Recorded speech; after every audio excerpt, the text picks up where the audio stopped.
I'm Lake Sinclair, Town of York resident and fisherman. I'm coming out in support of the York Wild and Scenic designation for the York River.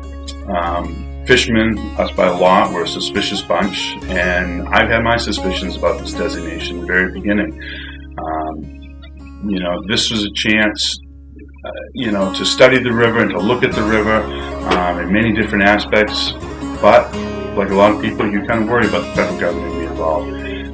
I've read all the documentation, I've looked at the plan, I've asked the questions to the different, the Lamprey River people and what have you, different open houses, and at no point in time will the federal government be taking our local control away from us. They're not going to be involved. This is a chance for the York River to get some money to study different things that can help the river, and I strongly support this act, and I wish others would too.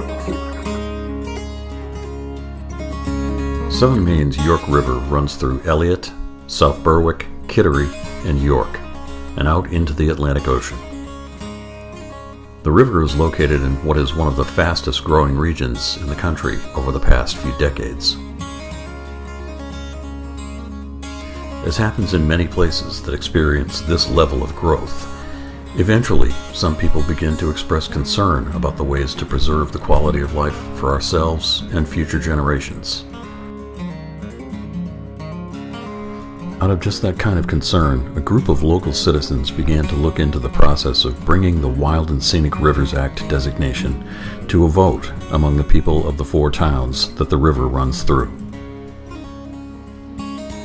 We traveled to the 4 towns, talked to people about what we were trying to do. At that time, we were asking the community to support us in getting the study bill passed, which would allow us to study the York River and its watershed, to do things that were really long overdue, fish studies, water quality studies, anthropological, archaeological, historical studies that hadn't been touched for sometimes over 15 years.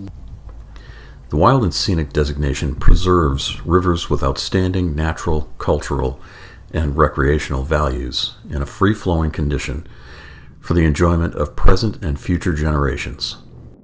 In accordance with the Wild and Scenic Rivers Act, a study group was formed to gather information about the river. The group held meetings that were open to the public, and they considered the possible impacts on all the citizens of the 4 towns. Our purpose in this study is to determine in the end if the York River would be a good fit for the partnership Wild and Scenic program of the National Park Service. The Watershed Management Plan is the basis of making that decision around designation. After all, we are a study committee. We are not a committee to promote a predetermined outcome. We are to study this and talk with one another about what we learn and make a careful judgment as a community. Is this a good fit? To do that, we have to educate people as to what it really is, and more importantly, what it is not.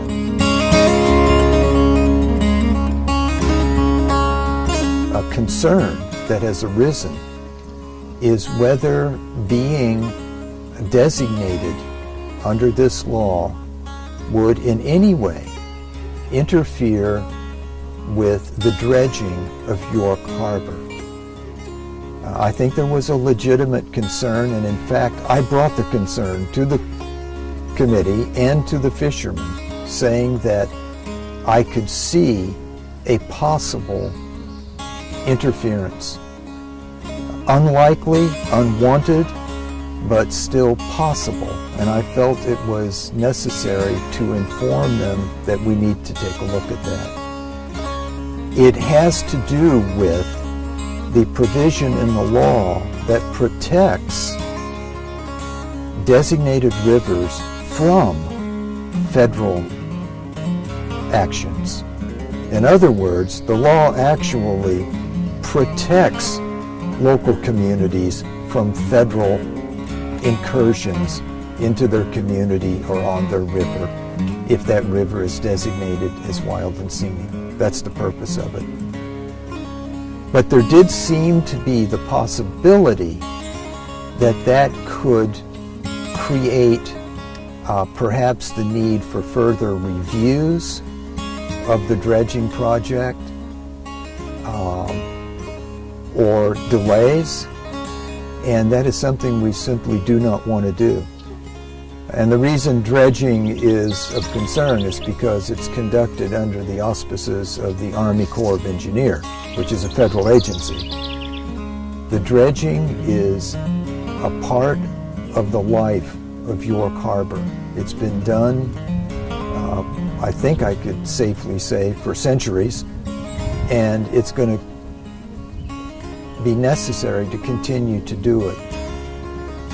So right now, we know that this is a great concern to fishermen and the whole fishing industry, that anything, however remote, that might interfere with dredging would be very unacceptable to that community.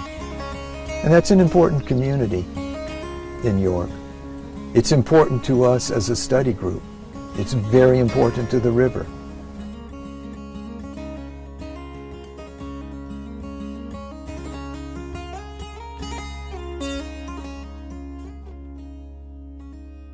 Are there benefits? And I believe there are.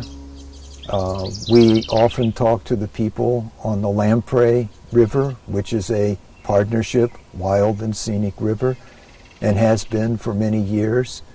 And they do tell us that they have derived a lot of benefits from an ongoing designation as a partnership river.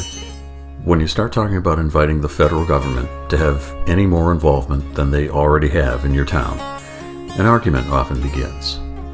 Many Mainers and Americans in general recognize that a healthy level of skepticism when it comes to dealing with the federal government is a good thing.